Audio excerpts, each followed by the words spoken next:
أعوذ بالله من الشيطان الرجيم بسم الله الرحمن الرحيم والصلاة والسلام على رسول الله وعلى آله وصحبه أجمعين. Vous êtes la bienvenue, fidèles téléspectatrices, fidèles téléspectateurs, vous le savez bien, sur DBS Télévision, mais également sur DBS Télévision officielle, dans le cadre de son émission hebdomadaire et traditionnelle, La Voix de l'Islam, ce rendez-vous qui vise à vous rappeler au sujet de l'islam, à vous enseigner, mais également à vous sensibiliser. Mesdames et messieurs, vous êtes nos téléspectateurs chéris et nous vous invitons de vous installer convenablement et nous revenons après cette transition.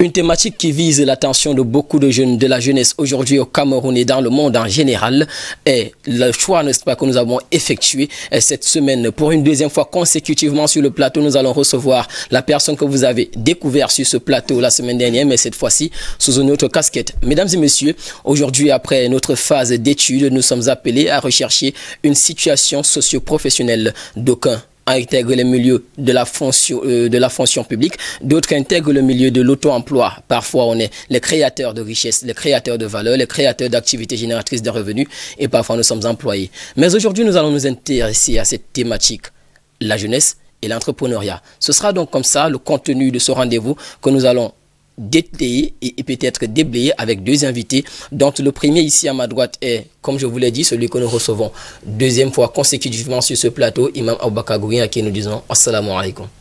Wa alaikum salam wa rahmatullahi wa barakatuh. Nous vous remercions d'avoir répondu une fois de plus présent. C'est un plaisir d'être à DBS. Merci beaucoup. Merci et à côté de lui, nous avons également celui que vous avez lu sur les bandes d'annonces, Walid Kalieu, à qui nous disons Assalamu alaikum. Wa alaikum salam wa barakatuh. Vous êtes jeune et parce qu'il s'agit de vous, on va parler aussi de l'entrepreneuriat.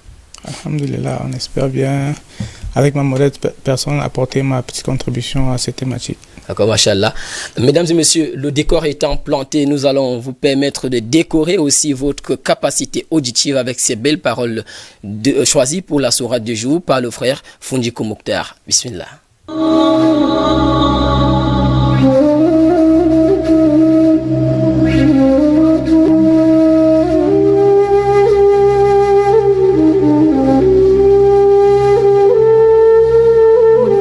أعوذ بالله من الشيطان الرجيم بسم الله الرحمن الرحيم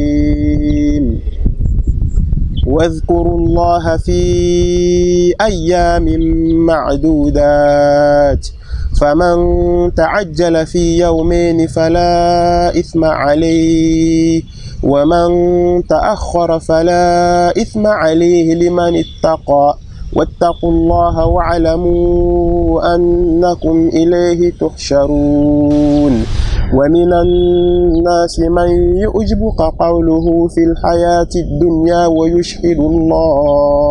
ويشهد الله على ما في قلبه وهو ألد الخصام وإذا تولى سعى في الأرض ليفسد فيها ويهلك الحرث والنسل والله لا يحب الفساد وإذا قيل له اتق الله أخذته العزة بالإثم فحسبه جهنم ولبئس المهاد ومن الناس من يشري نفسه ابتغاء مرضات الله والله رعوف بالعباد يا أيها الذين آمنوا ادخلوا في السلم كافة ولا تتبعوا خطوات الشيطان إنه لكم عدو مبين فإن زللتم من بعد ما جاءتكم البينات فاعلموا أن الله عزيز حكيم.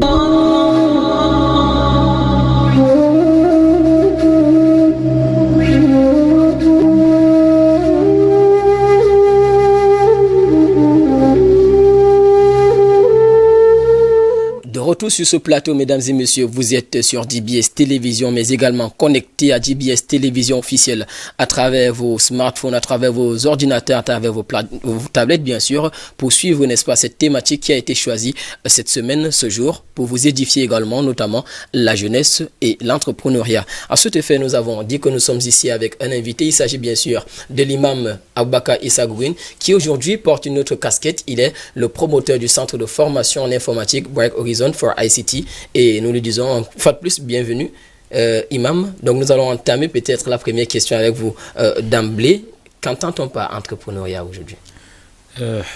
Bismillahirrahmanirrahim. Assalatu wassalamu ala rasulillahi wa ba'd. Bon, l'entrepreneuriat d'une manière simple, vous savez, chaque époque a eu son mode de fonctionnement et chaque époque a eu son système d'entreprendre. Retournons un peu vers l'époque du prophète sallallahu alayhi wa sallam d'abord. Vous allez remarquer que lorsqu'il était jeune, il avait, c'est-à-dire il était berger comme on le dit, il était berger, mais ce n'était pas ses troupeaux. Donc c'était un travail qu'il faisait pour en retour gagner sa vie. Donc il avait déjà cette capacité, il avait cette expérience et il mettait cette expérience au service de ceux qui n'en avaient pas. Alors ici c'est une expérience qu'il a mis quelque part chez des gens qui ont besoin de cette expérience. Et en retour, il gagnait aussi de l'argent. Nous l'avons vu manager la fortune de Khadija radiallahu anha. Il était un peu comme le gestionnaire de la fortune de cette dame avant que cette dame ne devienne son épouse. Et elle-même le dit que depuis que le prophète sallallahu alayhi wa sallam a pris la gestion de ses affaires, elle s'est trouvée en train de gagner beaucoup d'argent, en train de se faire beaucoup d'argent, et elle n'a jamais gagné depuis qu'elle a commencé son business. Elle n'a jamais gagné autant d'argent comme ça. Donc, nous remarquons ici qu'à chaque époque, il y a un système qui est là. Bien avant que le concept moderne de l'entrepreneuriat n'arrive, nous avons eu des parents. Hein? Et l'histoire nous relate d'ailleurs que nos parents sont arrivés vers le sud parce qu'ils étaient des commerçants. Ils étaient des commerçants aguerris, ils étaient des commerçants avec beaucoup d'expérience. Voilà pourquoi la majorité sont calés jusqu'aujourd'hui dans le sud. Nous nous sommes retrouvés dans cette zone-là. Aujourd'hui exactement, c'est-à-dire l'époque moderne où nous sommes, les choses ont un peu changé. Il y a eu des volets plus pensés, scientifiques. Comment faire pour gagner assez d'argent. Mais ce que nous devons retenir, c'est d'abord c'est que l'entrepreneuriat, c'est un élément. Si nous nous retrouvons bien dans cet élément, je pense qu'il est facile pour nous d'entreprendre. L'entrepreneuriat ici, c'est un choix. Et l'entrepreneuriat, c'est d'abord pour une personne qui n'a pas peur de prendre des risques. Une personne qui se dit, bon voilà, je suis prêt à mettre telle somme dans un business pour, de l'autre côté, gagner plus. C'est à peu près ça l'entrepreneuriat.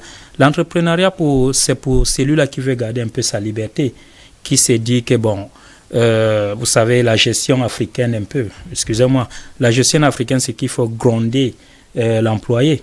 Pourtant, ailleurs, ce n'est pas ça. On amène l'employé à comprendre que, bon, voici la bonne manière de travailler, voici la bonne méthode de travailler. Donc, on peut se retrouver frustré quelque part et se dire, j'aimerais entreprendre pour ne plus être grondé demain par mon employeur. Et dans l'entrepreneuriat, nous devons avoir cette possibilité d'accompagner aussi ceux qui sont avec nous. Et dans l'entrepreneuriat, nous devons aussi nous éduquer continuellement, chercher à grandir. Donc, l'entrepreneuriat ici, c'est pas un hasard aujourd'hui. C'est toute une école, c'est tout un art, c'est une volonté. Et c'est une volonté de ne pas se décourager, c'est une volonté de se relever. À chaque fois qu'on tombe, on se dit, bon, cette fois-ci, ça n'a pas été la bonne. je vais me relever. Et lorsqu'on se relève, l'entrepreneuriat, c'est de repenser aussi ces différentes stratégies. Et dire, bon, la dernière fois, ma stratégie était un peu X. Cette fois-ci, je vais un peu repenser, l'améliorer. Bien qu'on ne vous demande pas de réinventer la roue, mais on vous demande d'améliorer cette roue. Donc, l'entrepreneuriat, c'est de continuer d'être à la bonne école, de ne pas avoir peur de prendre des risques, de savoir que quelque part, on crée des emplois à certaines personnes, on crée des emplois dans notre communauté et que dans cet entrepreneuriat, si on est déterminé, cela peut exploser et nous pouvons aussi devenir comme d'autres personnes qu'on regarde, qu'on estime que bon voilà, ils ont fait beaucoup d'efforts. Et bon, au fil de cette émission, nous aurons assez de temps pour en parler plus. Nous restons avec vous. Vous avez souligné notamment des éléments qui ont trait à l'endurance. Parce que quand vous dites qu'il faut avoir le courage d'oser, également le courage de continuer d'oser, là, nous allons aussi demander à côté de ça, vous avez cité quelques éléments, mais qui doit entreprendre? Est-ce qu'il n'y a pas une compétence prérequise qui devrait, n'est-ce pas, être obligatoire pour entreprendre? Qui doit entreprendre? Est-ce que c'est monsieur tout le monde? Bon, l'entrepreneuriat, c'est d'abord une décision personnelle. Alors, si tout le monde décide d'entreprendre, tout le monde peut entreprendre. Et si une certaine classe de personnes décide d'entreprendre, ça veut dire que ce sont ceux-là qui sont aujourd'hui des entrepreneurs. Je vous ai dit que nos parents ont été bloqués ici au sud parce que c'était des entrepreneurs. Si nous voyons nos bails en Amsterdam aujourd'hui, on peut les considérer comme étant des entrepreneurs. Hein? Ce n'est pas seulement être dans un bureau. Hein? On dit souvent que notre système éducatif nous amène plus à écrire, à rédiger des demandes. Et dit toujours que j'ai l'honneur de, j'ai l'honneur de. Alors, si vous pensez que vous n'avez pas assez du temps pour dire j'ai l'honneur de venir chercher un emploi, ben, vous pouvez entreprendre. Mais ce qui est important de noter, c'est que nous devons faire cette différence, c'est que dans l'entrepreneuriat, mettez la peur à côté, la peur de l'échec. Alors, toute personne qui n'a pas peur de l'échec peut entreprendre. Mais tant que vous avez cette peur, et tant que vous pensez que le monde salarial est mieux pour vous, alors là, l'entrepreneuriat n'est pas fait pour vous. D'accord. Et là, maintenant, avant de s'y mettre, comment entreprendre? Est-ce qu'on va se lever d'un bon pied comme ça et se lancer dans une activité d'une manière accidentelle, ou bien il y a des prérequis? Effectivement, il y a des prérequis. Vous savez, tout commence toujours par des idées. On commence à avoir ces idées, on mijote. Certains prennent le temps d'écrire, de rédiger ces idées. Certains prennent le temps de mûrir correctement l'idée et ensuite se lancer dans l'entrepreneuriat. Et notons ici que l'entrepreneuriat, ce n'est pas une aventure. L'entrepreneuriat, vous n'allez pas rentrer dans un domaine que vous ne maîtrisez pas. Si vous ne maîtrisez pas un domaine et que vous êtes fasciné par ce domaine, prenez le temps d'apprendre le domaine. Allez à la bonne école, prenez le temps et maîtrisez le domaine avant de vous lancer. Alors, on a plusieurs méthodes pour maîtriser ces domaines. Soit on va à l'école, soit on prend des formations, soit directement on tombe dans le tas pour apprendre ces différents, pour avoir les prérequis de ces domaines-là. Alors, ici, certains vous diront d'avoir votre business plan, certains vous diront d'avoir votre feuille de route. En tout cas, ça dépend de tout un chacun. Ça dépend de tout un chacun. D'autres pensent que bon, le business plan, c'est la meilleure manière de faire, ou bien une feuille de route. Mais ces deux éléments ne vous garantissent pas le succès de ce que vous allez entreprendre. Donc, c'est juste un début. Vous voyez? Alors, le plus important, c'est de maîtriser le domaine dans lequel nous voulons entreprendre. Sinon, tout est voué à l'échec. Ok, mais avant d'y arriver, on dit d'un bon entrepreneur ou bien d'un entrepreneur que c'est une personne qui a l'œil, qui fait d'abord de l'observation, parce qu'il faudrait également aussi savoir qu'est-ce qu'il faut mettre dans un milieu précis. Peut-être que vous observez que dans un milieu X, il y a tel manquement, de tels besoins, et vous vous y mettez. Effectivement, c'est ça. L'entrepreneur, c'est celui-là qui a le flair, sincèrement. C'est celui qui arrive à détecter le manquement même qui existe dans un secteur ou dans un domaine quelconque, et en plus, après, il se lance. Mais j'aimerais revenir un peu en arrière. S'il ne maîtrise pas le domaine, qu'est-ce qu'il va faire? S'il veut entreprendre, il n'a pas assez de moyens. Est-ce que là, il va aller chercher des gens pour dire, bon, venez entreprendre avec moi, je vais vous payer? C'est compliqué. Il n'a pas assez de moyens. Tout ce qu'il peut faire, c'est de chercher à maîtriser d'abord le domaine. Sauf si ce qu'il va faire comme entrepreneuriat ici, c'est d'acheter et de revendre. Vous voyez, la transaction commerciale, là, c'est facile. Et d'aucuns même pensent que dans ces domaines-là, on a besoin aussi d'un peu de training pour savoir que, bon, quand je revends, je ne dois pas mettre la main dans cet argent-là pour ne pas me retrouver, n'est-ce pas, en faillite. Vous voyez, donc, il y a autant de choses, mais tout commence par la maîtrise du projet. Nous devons maîtriser notre projet correctement. Nous devons maîtriser ces domaines. Même si nous avons le flair, si nous ne maîtrisons pas le domaine, ça ne pourra pas aller. Ce qui est sûr, demain, nous allons nous retrouver à la porte. Walid, on va venir vers vous. Peut-être de la même manière que l'imam dit, il faut avoir le flair. Vous avez l'habitude de dire filon, il faut avoir le filon. Qu'est-ce qu'on entend par filon et comment est-ce qu'on peut procéder pour avoir ce filon-là que vous appelez? Alors, ce filon, pour un entrepreneur, consiste à observer l'environnement dans lequel il vit. Je prends par exemple, vous travaillez à DBS. Chaque matin, vous devez vous déplacer pour venir dans votre lieu de service. Alors, celui-là qui est entrepreneur, qui sent le filon, va se dire, ok, j'habite un quartier périphérique de X quartier. Il y a tel nombre de personnes autour de moi qui se déplacent pour aller à un point X. Qu'est-ce que je peux faire pour faciliter leur trajet et rentabiliser cela? Alors, tout part de là, de construire cette petite idée-là. C'est assez basique, hein? Vous voyez, par exemple, on peut prendre un cas assez classique, les tournes d'eau, ce qu'on appelle généralement les restaurants de rue. Ce sont des projets qui ont été mis sur pied par des personnes qui se sont dit, ok, il y a un besoin, il y a une nouvelle société qui vient de s'installer ici. Je suis femme au foyer, qu'est-ce que je peux faire pour combler l'appétit de ces employés-là qui vont venir manger après le boulot, à midi ou alors en rentrant de chez eux. Donc, il est question d'avoir ce filon-là, cette petite substitution-là, se dire, ok, comment on fait pour répondre de manière basique, avec le peu de moyens que j'ai, à un problème ponctuel, et par la suite voir comment agrandir son projet. Mais il faut aussi dire que ce n'est pas chose aisée. Quelles sont peut-être, entre guillemets, les différentes difficultés qu'on pourrait rencontrer dans le processus de développement d'une idée d'entreprise? Dans le processus de développement d'une entreprise, ce qui peut peut-être poser problème, c'est la manière de se projeter ou alors de voir comment est-ce qu'on pourra grandir plus tard. Généralement, quand les gens se lancent dans l'entrepreneuriat, on essaie de voir un peu la chose à court terme. Se dire, ok, j'ai un petit fonds, j'ai un petit capital de 50 ou 100 000 francs. J'espère d'ici 3 ou 4 mois produire par exemple le double, sans prendre en compte les risques, par exemple, liés à l'environnement, à la nature. Aujourd'hui, on prend par exemple le cas du Covid-19.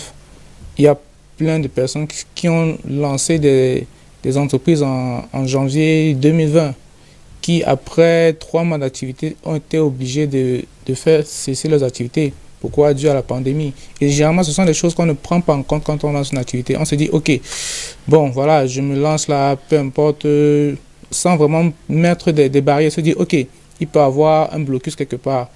Comment est-ce que je fais pour contourner ce blocus? Comment est-ce que je me réadapte en cas de difficulté? Donc, généralement, ce sont ces aspects-là que les gens ne prennent pas en compte, qui surtout souvent après, par exemple, 6 ou 1 an d'activité, se mettent, arrêtent leurs activités. Généralement, les experts ont défini la durée de vie d'une PME à 3 ans maximum. Si au bout de 3 ans, une PME ne s'est pas réadaptée ou alors ne s'est pas véritablement implantée, elle va cesser de vivre. Et il faut dire quelque part que c'est, entre guillemets, je dirais comme ça, un souci de planification et aussi d'investissement. Peut-être on viendra sur l'aspect financier, mais pour prendre une parenthèse, nous étions à une conférence de la CAM sous dimanche et l'exposant qui est Ibrahima Osman a souligné que, sans publicité bien sûr, Amazon a fait un plan sur 5 ans où ils n'espéraient aucun bénéfice, aucune rentabilité, donc ils avaient besoin d'une présence sur le terrain. Alors, si nous revenons vers vous, Imam, vous avez mis sur pied votre centre de formation. C'est il n'y a pas longtemps et dites-nous un peu sur le terrain et d'une manière perspicace, quelles sont les difficultés, quelles sont les réalités? Bon, par rapport au centre de formation qui a été mis sur pied par nous,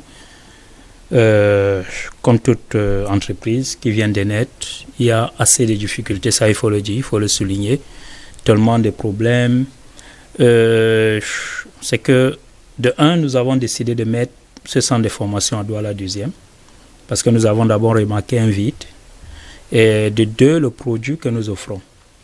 Ce n'est pas un produit palpable, comme on le dit, c'est plutôt un produit lié à la matière grise. Vous voyez, ce sont des formations que nous offrons, bien sûr qu'il y a un peu des prestations de services. Alors, les difficultés que nous avons ici, c'est la sensibilisation, faire connaître le produit. Amener d'abord la communauté qui est la cible proche, comme nous le disons toujours, qui est notre cible proche, les amener à comprendre que, écoutez, vous avez besoin aujourd'hui de ce type de formation. Vous envoyez vos enfants à l'école, vous êtes dans un milieu professionnel quelque part, pour grandir, pour que vos enfants puissent avoir un travail, ils ont besoin de se former en informatique, ils ont besoin de se former en langue. Dès qu'ils comprennent cela et qu'ils tombent d'accord que ok, nous avons compris, vous êtes obligé de les amener à comprendre que, mais s'il vous plaît, écoutez encore, vous êtes appelés à payer. Vous n'allez pas prendre ça aussi gratuitement. Donc, il y a assez de difficultés qui sont là. La sensibilisation au niveau de la communauté. Déjà, le côté informatique, ce n'est pas tout le monde qui comprend la nécessité de cela. Et les gens pensent que, bon, voilà, c'est comme un rêve que vous vendez aux gens. Vous voyez? Donc, les amener aussi à comprendre que non, il faut débourser. Et parmi nos différentes stratégies, nous sommes en promotion. Pour le moment, la promotion est d'une année. La promotion peut aussi durer 2 ans, plus. Tout ceci, c'est dans le but de nous faire connaître, dans le but d'encourager plus de personnes à se rapprocher de nous. Et d'autant plus que nos formations sont des formations de qualité, parce que la majorité parmi nos formateurs sont des gens qui se sont formés ici sur place et hors du Cameroun. D'autres ont eu à travailler en entreprise. Donc, il y a aussi le volet expérience d'entreprise qui est là, qui est quelque part donné à ces apprenants-là qui viennent. Et de 3, tant que vous êtes en promotion, vous payez le loyer. Ça, il faut le comprendre. Vous payez des impôts. Donc, il y a autant de choses que vous payez. Et c'est là où le problème, vous devez réfléchir. Vous devez tellement réfléchir parce que ce que ces gens donnent comme modalité, ce n'est pas assez suffisant. Souvent, vous êtes obligé de mettre la main dans votre propre poche pour compenser quelques manquements quelque part. Et à des moments aussi, vous êtes appelé à vous rapprocher de certains médias pour vous faire connaître. Le problème ici, c'est quoi? Vous devez payer aussi la publicité parce que ces gens-là sont là pour se faire aussi de l'argent. Donc, c'est du donnant-donner. Alors, si on n'a pas tous ces moyens, qu'est-ce qu'on peut faire? On doit réfléchir. Et nous avons mis une stratégie sur place, la stratégie gratuite, bien sûr, qui consiste à avoir un groupe WhatsApp où tous nos apprenants vont nous servir de relais, seront dans ce groupe-là, et avoir une page Facebook aussi pour pouvoir toucher le maximum de personnes. Et la dernière stratégie est de compter sur le bouche à oreille, qui est aussi une publicité gratuite qui ne coûte pas cher, parce que du moment où la personne est satisfaite, elle vous fera une publicité gratuite. Donc, nous mettons aussi l'accent sur la satisfaction afin de fidéliser ces gens-là plus. Donc, lorsqu'on retient vos propos, vous avez notamment souligné les aspects liés aux finances, parce qu'il faudrait, vous avez dit, payer le loyer. Vous avez également parlé de la sensibilisation, comment je vais peut-être convertir cela à la communication. On voit beaucoup de structures qui ont, n'est-ce pas, ces manquements de communication. Nous y reviendrons peut-être avec beaucoup d'éléments qui sont liés notamment au financement, parce qu'il y a, entre guillemets, ces difficultés dans la société. Et fidèles téléspectateurs et téléspectatrices, vous seriez conditionnel, bien sûr, dans cette situation d'entrepreneur qui est en souci de communication. Et c'est pour cela que DBS Télévision vous offre une promotion, je vais dire ça comme ça. À partir de 5 000 francs, vous communiquez chez nous. Tout juste, il faut appeler le 669 84 49 34, bien sûr, 669 84 49 34. Ce n'est pas une publicité, mesdames et messieurs, nous ne sommes pas encore à la phase transitoire. Nous allons revenir peut-être avec vous pour aborder des aspects liés au financement et également les stratégies à proposer à toute personne qui voudrait entreprendre, et vous découvriez également le plus qui vous a été annoncé. Mais pendant ce temps, nous allons prendre cette transition qui est liée, n'est-ce pas, au hadith. C'est bien sûr la partie dédié, n'est-ce pas, à la vie du prophète Mohammed sallallahu alayhi wa sallam. Mais cette fois-ci, c'est le frère Hassan Al-Basr qui va nous proposer ce hadith qui est lié, n'est-ce pas, à l'homme pieux, l'homme avec grand H. Bismillah.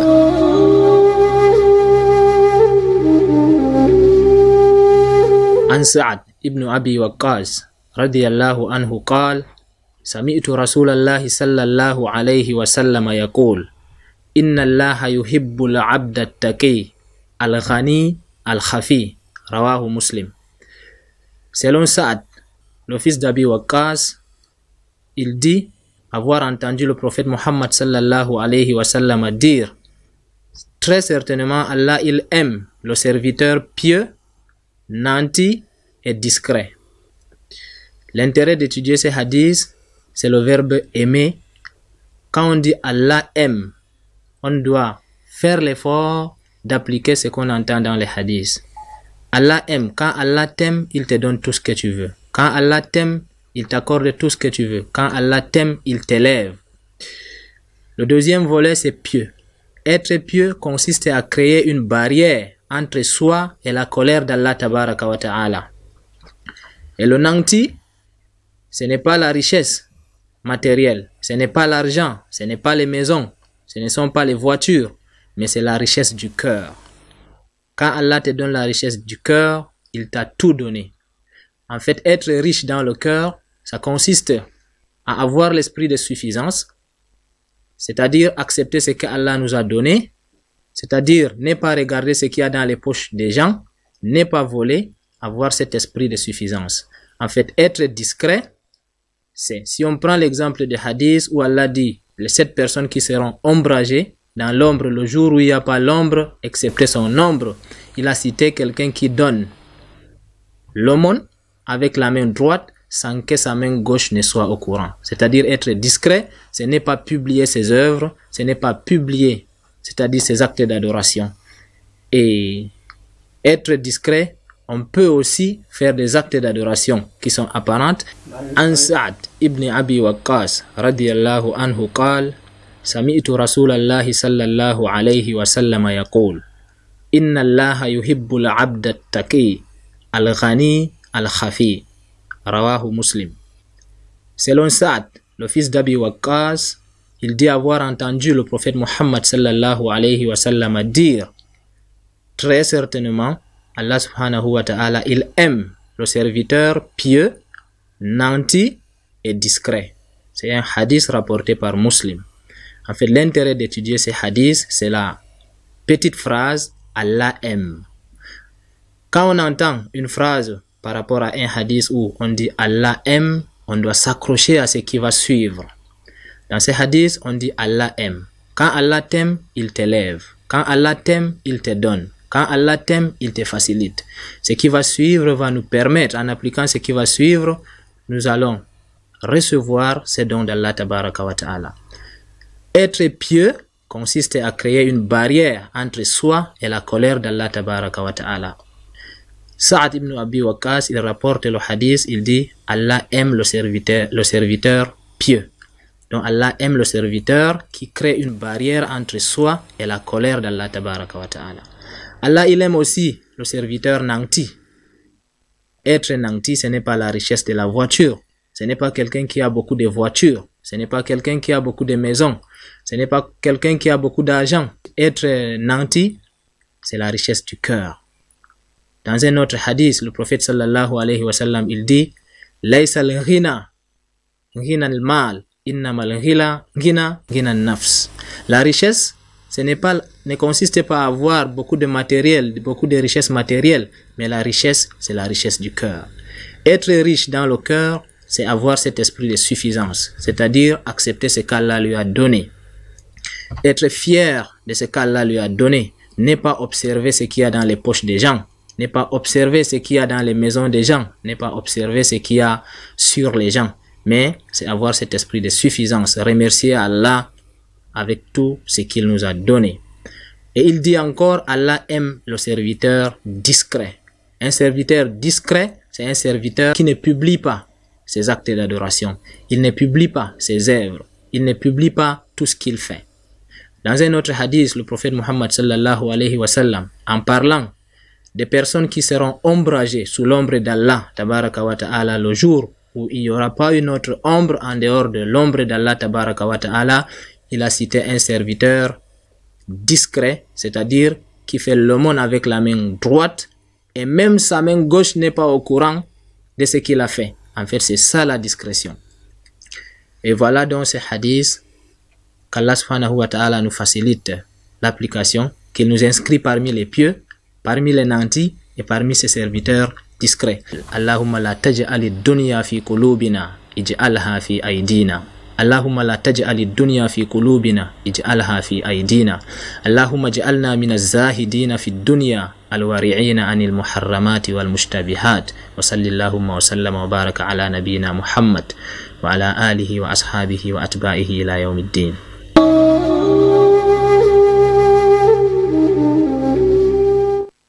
Nous disons Amin à toutes ces invocations et nous disons également Alhamdulillah ala kulli hal. Mesdames et messieurs, nous sommes bien sûr en train de parler de la jeunesse et de l'entrepreneuriat. Vous avez découvert des éléments qui sont liés à la compréhension de ce que c'est l'entrepreneuriat. Nous avons également fait allusion à qui doit entreprendre et comment entreprendre. Mais nous avons parlé des difficultés d'une manière peut-être ramassée et nous reviendrons cette fois-ci avec une difficulté que connaissent assez de jeunes dans leur exercice entrepreneurial. Peut-être parce qu'ils ont des projets qui sont très exorbitants ou alors, je ne sais pas, je ne vais pas me pencher, n'est-ce pas, à leur place pour parler à leur nom, bien sûr. Alors, nous sommes avec Walid sur ce plateau, comme vous l'avez constaté. Avec lui, nous allons parler de certains points qui sont liés, n'est-ce pas, à la difficulté qu'il y a à trouver le financement dans des projets chez les jeunes. Alors, Walid, quelles sont les potentielles difficultés dans ce point? Naam, alhamdulillah. En termes de difficultés concernant l'entrepreneuriat, il est d'abord question de se poser de mettre trois problématiques en place. Qu'est-ce que je suis en train de vouloir mettre sur pied? Quelle est ma cible? Et quels sont les objectifs à long terme? À partir de là, il est possible de mettre sur pied un cahier de charges qui vous permet plus ou moins de voir dans quelle mesure vous pouvez trouver plus ou moins des financements. Il y a trois manières de trouver des financements. Il y a le financement qui se fait par une collecte au sein de sa famille, les proches parents qui peuvent vous aider, vous prêter un peu d'argent. Il y a un autre financement qui peut se faire à partir des banques, c'est-à-dire aller proposer son projet au sein d'une banque qui va vous prêter de l'argent et par la suite vous aurez par exemple des intérêts ou alors il y aura une certaine marge de remboursement qui vous sera attribuée. Sauf que bien sûr, pour vous arrêter là, il faut préciser dans le cadre peut-être islamique, il n'est pas permis, n'est-ce pas, les intérêts pour ne pas faire confusion à l'usure, c'est ça? Tout à fait, tout à fait.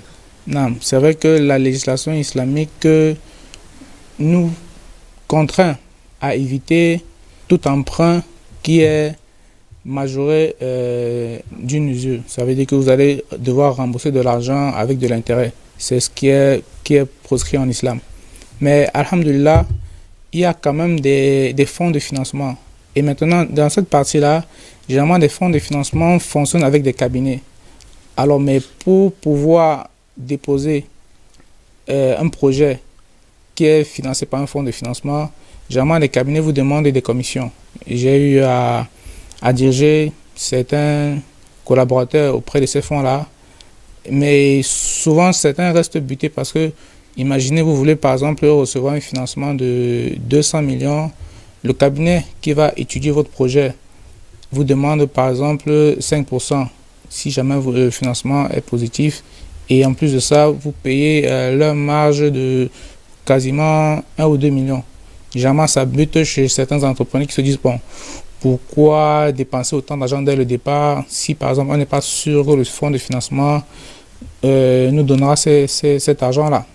Alors voilà autant de propositions qui peuvent être faites pour trouver des financements. Après maintenant, en fonction des projets, je se dis, ok, je veux monter par exemple une usine de pâtisserie. De quoi est-ce que j'ai besoin dans un premier temps? On peut commencer de manière artisanale. Aujourd'hui, je peux prendre par exemple l'exemple sans publicité bien sûr de Afnan Pastry qui est dans la région de la Damawa, qui a commencé des petites pâtisseries de manière traditionnelle, ça veut dire avec un petit moule. Aujourd'hui, le chiffre d'affaires va grandissant.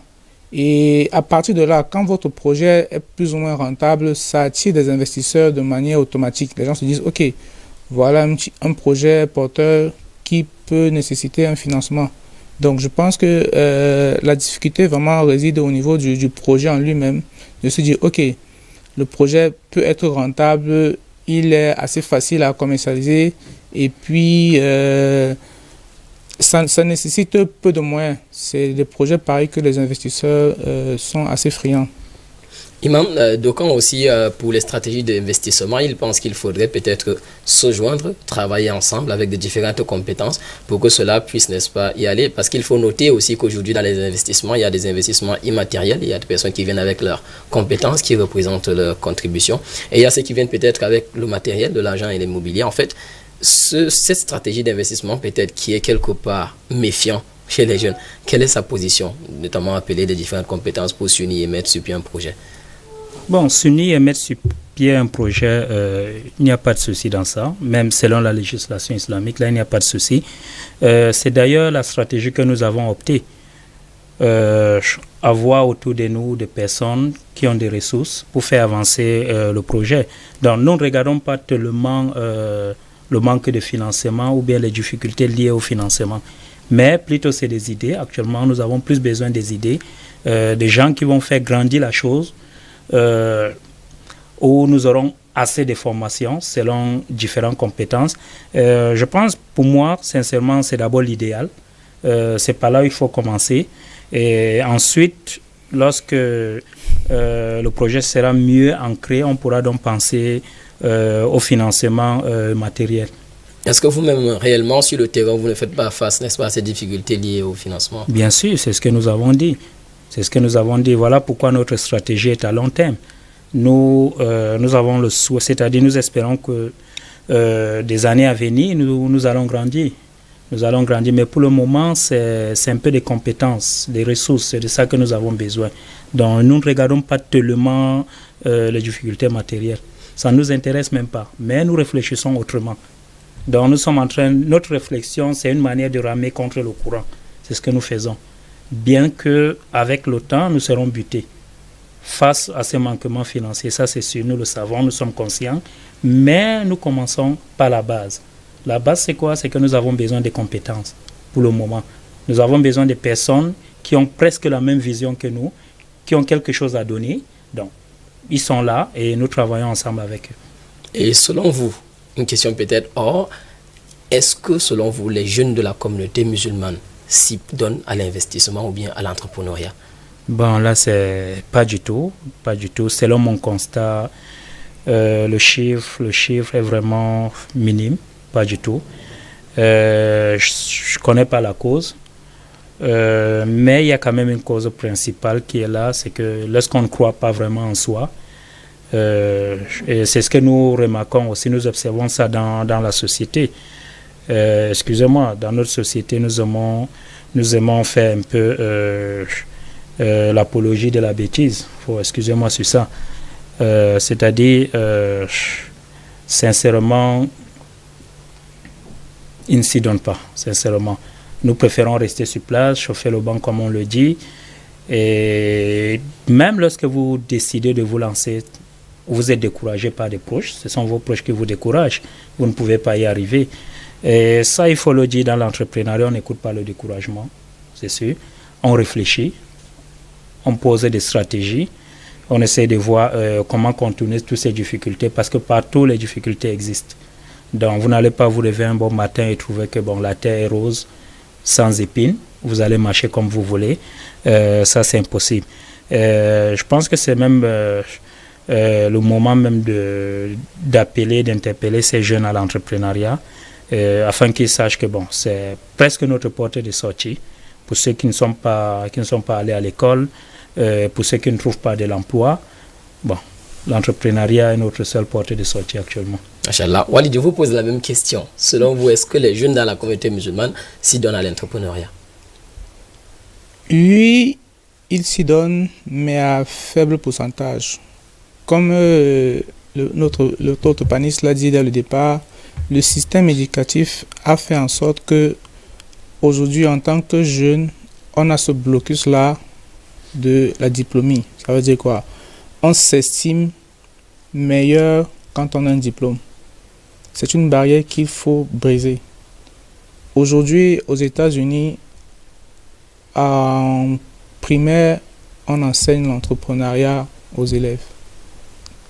Aujourd'hui, on a des adolescents aux États-Unis qui ont lancé leur entreprise à 10 ans, qui ont des chiffres d'affaires de 200 000 $. Aujourd'hui, on a un système éducatif où vous allez à l'université, les étudiants passent 8 heures, 10 heures de temps à l'université. Pourtant, ils viennent des familles pauvres. On aurait pu, aujourd'hui, quand vous allez en Europe, quand vous êtes étudiant, vous avez obligatoirement droit de travailler. Sans ça, vous ne pouvez pas financer vos études. Mais en Afrique, c'est tout l'inverse. Vous avez des jeunes qui viennent de familles pauvres, les familles se sont sacrifiées pour les envoyer à l'université, mais le système éducatif fait en sorte qu'ils restent bloqués. Vous passez 8 heures de temps à l'université. Pourquoi? Et ceux qui essaient d'entreprendre sont bloqués, comme notre imam l'a dit, par les railleries, par le découragement. Et surtout, on estime que voilà, être entrepreneur, c'est une porte vers l'instabilité financière. Et c'est encore notre blocus dans notre pays. Pourquoi? Parce qu'on rêve tous d'avoir un enfant qui est cadre quelque part, qui est salarié, qui a son petit salaire, qui pourra mener une petite vie tranquille. Alors que l'entrepreneur, c'est les insomnies, toujours debout à 4-5 heures, travailler 12 heures ou alors 16 heures de temps, c'est les paperasses administratives qu'il faut gérer et qu'on sort. Donc, certains préfèrent la tranquillité ou alors, comment dire, le matricule de la fonction publique. Savoir que, ok, j'ai mon matricule, je suis tranquille, que je travaille, que je ne travaille pas, il y a le salaire qui est reversé à la fin du mois. Donc, il y a cette proportion-là qui essaie d'entreprendre, qui essaie de sortir de cette, on va dire quoi, de cette normalité-là, qui veut que, voilà, quand on a fini de travailler, il faut postuler pour des concours administratifs et qu'on sort. Quand on a fini d'étudier. Quand on a fini d'étudier, autant pour moi, qu'il faut postuler dans une entreprise et qu'on sort. Il y en a, voilà, qui essayent maintenant de sortir de ce schéma-là classique, qui voudrait que, voilà, on acquiert des connaissances. Aujourd'hui, vous avez des sites en ligne qui vous proposent des formations. Et comme notre imam l'a dit, voilà un centre de formation qui est mis sur pied, où les gens peuvent apprendre des formations qui pourront leur permettre de s'auto-employer. Donc, de pouvoir créer des activités génératrices de revenus. Et voilà, au sein de la communauté musulmane, on souffre aussi de ce manque-là au niveau des élites. Vous avez aujourd'hui des gens qui préfèrent, excusez-moi de le dire, qui préfèrent construire des mosquées de quasiment 100 millions, au lieu de mettre sur pied des entreprises de peut-être 10 ou 15 millions, qui va embaucher des jeunes. Et ces jeunes-là pourront produire de la valeur, qui pourront aussi faire relever le pouvoir économique de notre communauté. Mais les gens préfèrent construire des mosquées. Je n'ai rien contre les mosquées, mais je veux dire, le travail que vous donnez à un musulman, tout ce qu'il fera comme bonne action avec le salaire que vous lui aurez donné, vous aurez des récompenses pour ça. Et c'est ce qu'on recherche en construisant une mosquée. Donc, ça peut être fait aussi dans la création des entreprises.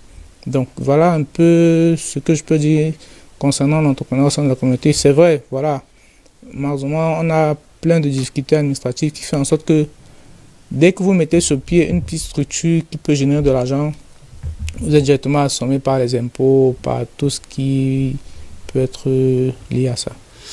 Alors, mesdames et messieurs, les deux panélistes nous ont souligné le fait qu'il y a ceux qui entreprennent, mais c'est à faible taux. Et malgré les difficultés, il y a également ceux qui osent. Nous vous avons annoncé, n'est-ce pas, avant cette émission, qu'il y avait le plus qui est consacré à vous présenter, n'est-ce pas, ce reportage de cet événement qui a eu lieu en décembre, bien sûr, le Muslimpreneur Award. Nous allons découvrir et nous revenons tout de suite. C'est une première pour la communauté jeune du Cameroun en général et celle musulmane en particulier. Le Muslimpreneur Award, entendez, cérémonie de récompense des entrepreneurs musulmans du Cameroun, s'est déroulé le 26 décembre 2020 au cercle municipal de la commune d'arrondissement de Douala 2e. Un événement qui a mobilisé des jeunes entrepreneurs venus des coins du triangle national.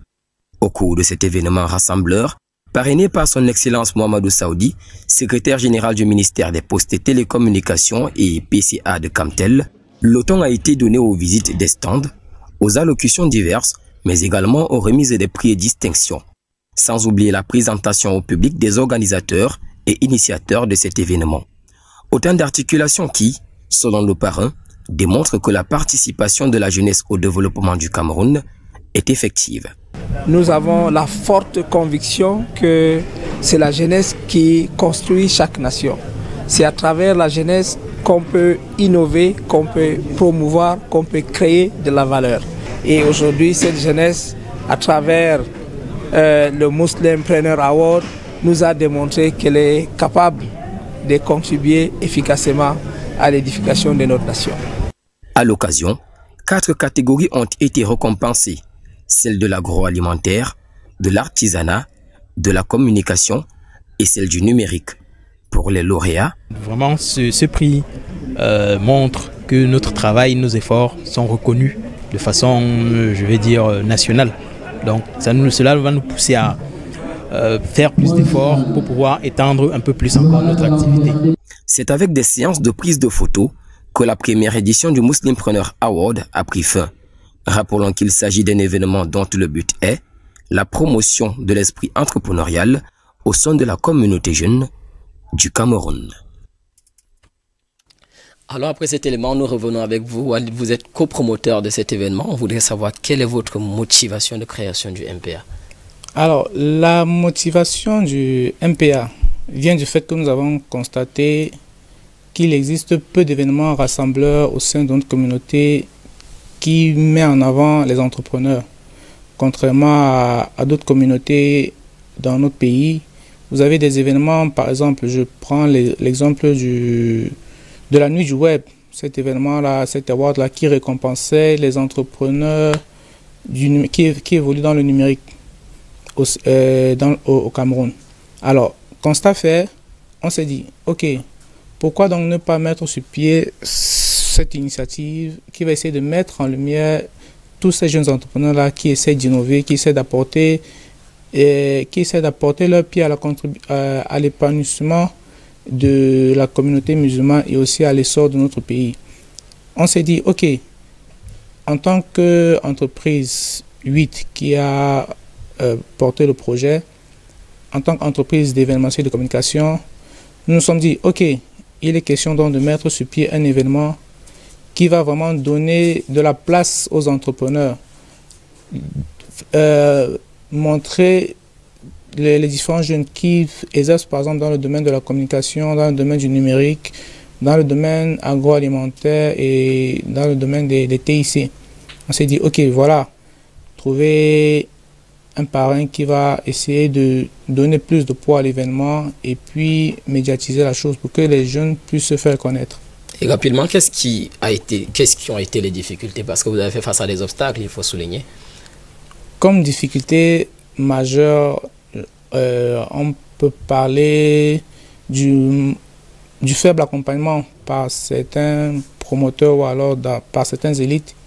Mais alhamdoulilah, avec ce que Allah a facilité pour nous, nous avons essayé d'organiser un événement qui a été au-delà de nos espérances. Je crois que la plupart des invités ont été plus ou moins satisfaits de ce qu'on a pu proposer comme première édition.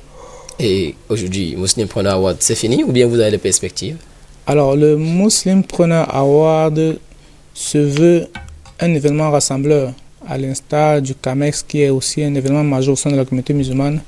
Nous aimerions faire de cet événement-là un autre événement rassembleur pour la jeunesse musulmane. Donc, l'étaler, Inch'Allah, pour au moins 10 éditions, si Allah le permet. Donc, comme perspective, on aimerait aussi peut-être changer, par exemple, le concept. Par exemple, se rassembler autour des thématiques qui ont lié à l'entrepreneuriat, organiser des séminaires de formation et surtout garder le concept de award. Ça veut dire récompenser ceux-là qui se sont démarqués des autres. Ok, vous avez été présent à cet événement. Quel est votre témoignage, on peut dire? Bon, sincèrement, j'y étais. C'était vraiment grandiose. Oui, avant de permettre, vous avez visité des stands, vous avez vu les entrepreneurs, des jeunes. Tout à fait, j'ai visité les stands, j'ai même goûté à une pâtisserie, des gâteaux. Effectivement, j'ai bu du thé. C'était vraiment bien, c'était bien pensé, c'était aussi bien structuré, bien que j'étais assis en arrière. J'étais en arrière pourquoi? Pour mieux, pour avoir la grande image. Donc voilà pourquoi j'étais en arrière. C'est bien pensé. Je ne peux que vous encourager à aller de l'avant parce qu'on avait besoin d'un élément rassembleur comme le Muslim Preneur Award. Nous espérons que peut-être la prochaine fois on fera partie aussi de ceux qui vont gagner vos awards. Ok, bon, il faut dire que vous êtes ici des entrepreneurs et il y a également certainement des téléspectatrices, mais également des téléspectateurs qui aimeraient bien sûr se lancer dans ce monde de quel entrepreneuriat, oser entreprendre. Maintenant, vous qui êtes déjà sur le terrain, quel est le message que vous pouvez leur passer pour qu'ils puissent, n'est-ce pas, se décider s'il faille se lancer ou bien il faut patienter? Bon, le message ici, c'est 2 messages, ou bien 1, selon les communautés. Allah subhanahu wa ta'ala dit wa iza azamta fatawakkal ala Allah. Donc, lorsque tu as déjà pris ta décision, fais confiance en Allah. Et ailleurs, ils vont vous dire the sky is the limit. Donc, allez-y, lancez-vous du haut de la falaise, sachez que tout ira pour vous. Alors, dès que vous prenez déjà votre décision, vous avez déjà bien pensé votre business, vous pensez que vous pouvez le faire, lancez-vous. Au cours de ce trajet, vous allez remarquer, il y aura des difficultés, c'est vrai, mais vous allez avoir des idées, vous allez avoir des solutions au cours de ce trajet. Vous ne pouvez pas avoir des solutions hors du projet. Donc, lancez-vous et tout ira bien, Inch'Allah. Inch'Allah. Et Walid, quelles sont peut-être que des zones stratégiques ou bien des points stratégiques à relever pour une personne qui devrait se décider à se lancer dans l'entrepreneuriat? Alors, pour une personne qui veut se lancer dans l'entrepreneuriat, il est question de voir de manière globale les secteurs qui peuvent être porteurs.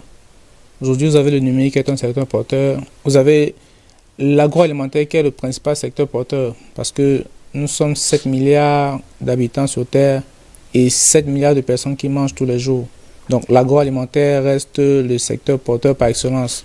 Lors du Muslim Preneur Award, nous avons eu la grande surprise d'avoir un candidat qui est parti du concept de faire des fruits séchés.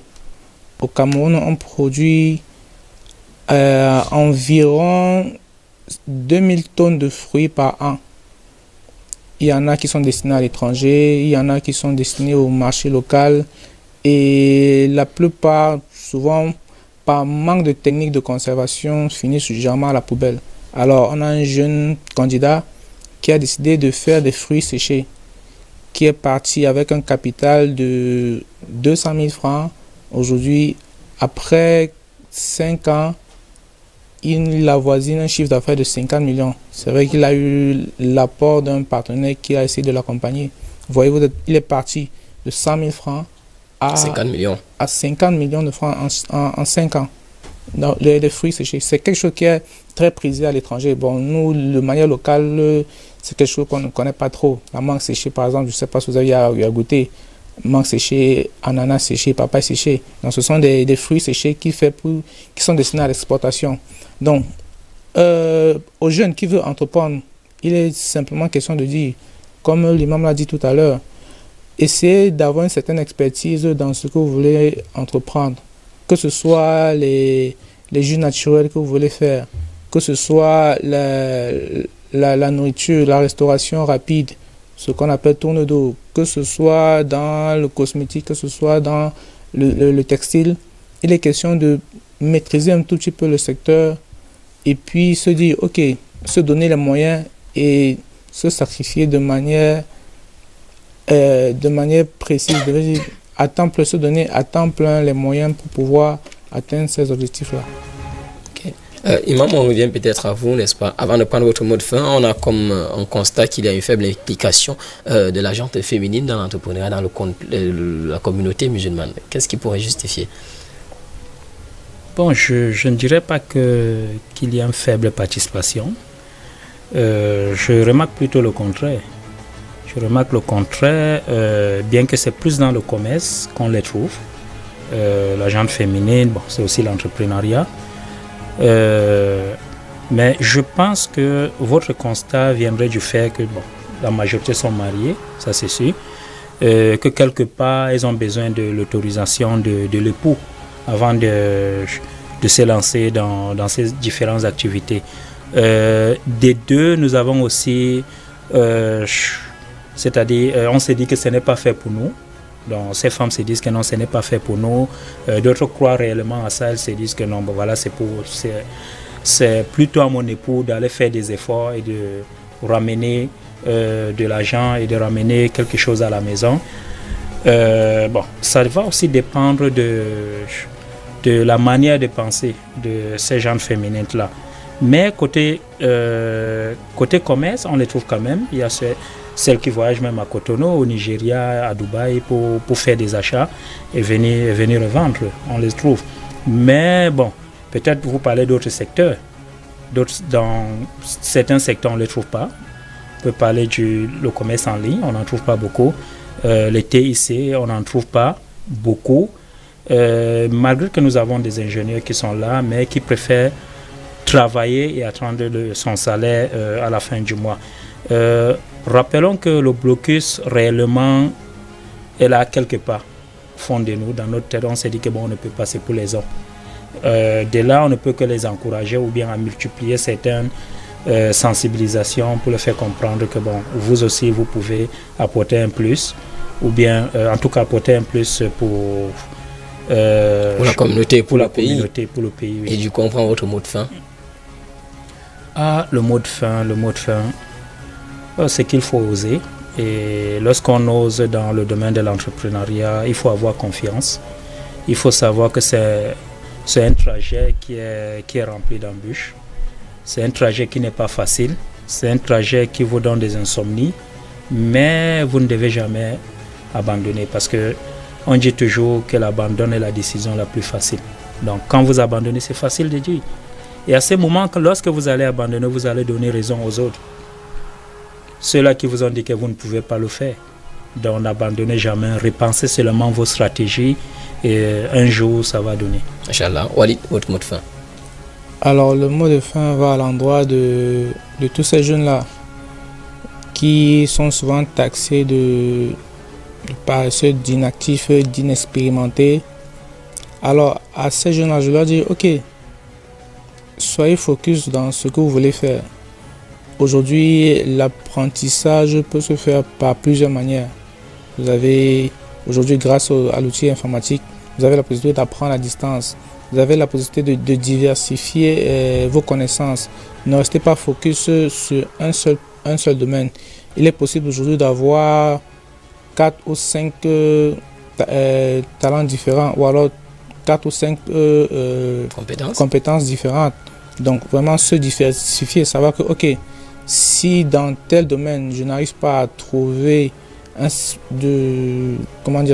n'arrive pas à trouver un emploi ou alors une activité assez génératrice de revenus, je peux me délocaliser dans un autre secteur et ainsi de suite.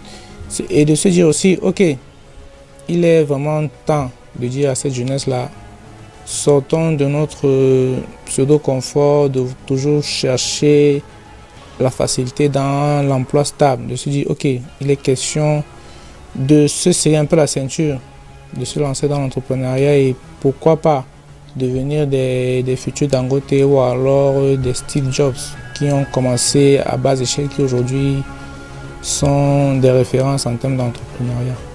Mesdames et messieurs, c'est une équipe forte de compétences diverses qui a entreprise de vous proposer cette programmation, notamment Georgette Dimdo, Nicolas Olomo. Nous avons également le gars que nous appelons communément Etamé. Il y a Stéphane Chunte, il y a Abdou Goma et Halibama. Vous voyez, ce n'est pas que des musulmans qui vous proposent le contenu de la voix de l'islam sur DBS Télévision. Nous vous remercions amplement, immensément et incessamment d'être des nôtres. Rendez-vous la semaine prochaine, Inch'Allah, pour une autre thématique. Sur ce, subhanakallahumma bihamdik, nashhadu an la ilaha illa anta, nastaghfiruka wa atubu ilayk.